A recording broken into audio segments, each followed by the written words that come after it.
Toma, 5. vieta pasaules čempionātā uzreiz pēc finiša. Kādas tavas emocijas? Sagurums. Bet, smaga diena bija, protams. Bet beigās, labāk neko nevarēja. Kas pietrūka, lai Hilijam turētu līdzi ar Šelmozi? Tas šķiet bija tāds izšķirošs moments. Tur taktiski vai fiziski vai viss kopā, tā nevar pateikt. Nē, vienkārši, es nejūtos tik labi, kā es gribētu. Vienkārši nepietika spēks viņiem sekot. Tas nebija tā, ka es tur kaut ko baigi taupījos. Tajā brīdī bija skaidrs, ka tas ir mirklis, kad jābrauc, bet vienkārši nevarēja. Trasē, mēs redzam 165 startā, 30 vai pat mazāk, nezinām vēl datus finišā. Jā, kas tas ir? Cik smagi bija šī trasa? Jā, beigās bija kā triatlonā, viss pa vienam iebrauc finišā.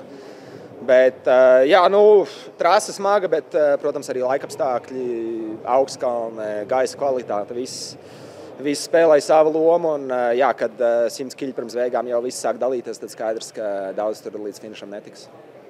Izšķirošā vieta, ko jau mēs daudz runājām, tu arī teici, tas apels ārpus jau pilsētas, tur Kristiāns pirmkārt no malas izskatījās labi nostrādāja, un tur viss bija kārtībā. Man vismaz tā šķita, kā tev bija.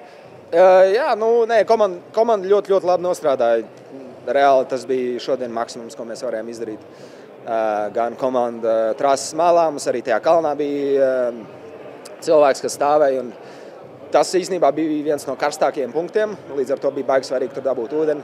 Un Kristiāns ļoti labi man ielika pozīcijā, un pirms tam arī apļos Džeki man apgādāja ar ledu.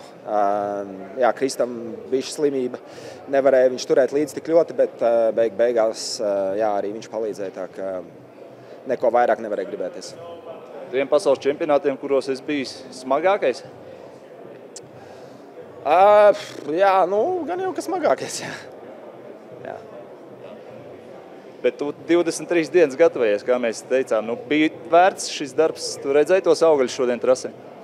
Nē, protams, ka vienmēr gribās labāk, vienmēr gribās uzvarēt, bet gatavošanās bija uz maksimumu. Un šogad esam 5.